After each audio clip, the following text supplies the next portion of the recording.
The gentlewoman from Connecticut, Ms. DeLauro, for 5 minutes. I rise to share a story that has weighed heavy on my heart. The President speaks about keeping America safe. He speaks about building a wall. He speaks about deporting undocumented immigrants. His rhetoric of hate and fear is causing millions of families unspeakable pain. And this is happening in every community across our country. And it is happening in my community. And I want to share a letter I received from one of my office's most dedicated interns 1 week after the election. This young man was such a positive force in my office. He took on tasks with a smile. He had an insatiable appetite for learning about our government. He was one of the finest interns our office has ever seen. I was proud to have him to be one of the first people that our constituents interacted with when they contacted our office. But a week after the election, this young man, Sergio, went home, and he left me this letter, which I will read to you in its entirety, because Sergio tells his own story better than I ever could. Dear Representative DeLauro, I was honored to intern in your Washington office and learn more about the government of the United States, and more specifically, responding to constituents' concerns. Walking through the long tunnels that connect the congressional buildings to the Capitol, I began to envision myself working in the District of Columbia upon graduation. But, like for many people, the election results have forced me to take a different path. After the presidential election, all the stability that had allowed my family and me to become part of the American life was turned into fear and doubt about our future. Not only has the president-elect vowed to deport millions of undocumented immigrants, but he also promised to remove the Deferred Action for Childhood Arrival, the DACA program.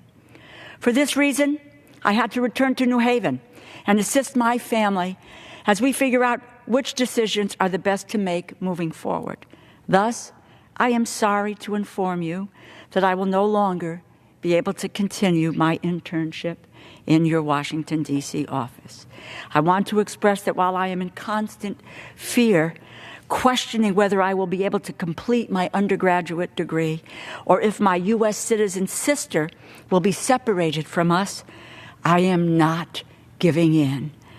My best memory working in your office was running into an old employer who came to the office for a Capitol tour. Reflecting on the aspirations I had working as a busser to get myself through high school, I remember your persona always providing me with hope. That hope has grown exponentially as I reminisce on the times you walked into the office and greeted all your interns with such gratitude and enthusiasm, with infinite gratitude. Sergio, how does this promising young man's fear make us safer? How can we stand idly by while his family navigates unspeakable anxiety and pain? How can we live with ourselves if we let these hateful policies stand? Sergio is a bright young man, dedicated to public service, and now he is a young man questioning his future and the future of his family. This story breaks my heart. It should break yours. President Trump's executive orders are not just anti-immigrant, they are anti-American. Most of our families, including my own, came to this country as immigrants. My father came to Ellis Island in 1913 as an immigrant from Italy. He was in school. He had to leave school in the 7th grade as he was 11 years old because his teachers and his classmates laughed at him. But he went on to serve his country, got himself an education, served his country in the United States military for 8 years, served on the city council in New Haven, worked as hard as he could, along with my mother, whose mother and father came from Italy before her. They scrimped and they saved to give me the finest education.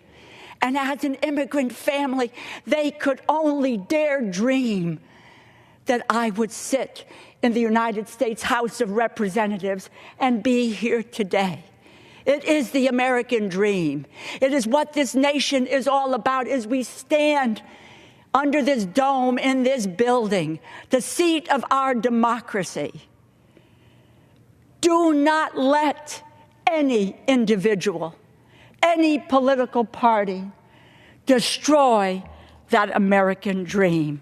Our country is made richer by immigrants. We have always welcomed men, women, and children to our shores so that they can build a better life and build a stronger nation. The President's executive orders are an insult to our country's roots and our values. Instead of uniting us, he threatens to further divide us. I stand with Sergio. The millions of people like him whose futures are in flux because this administration's misguided policies. Do not destroy the American dream. I yield back the balance of my time.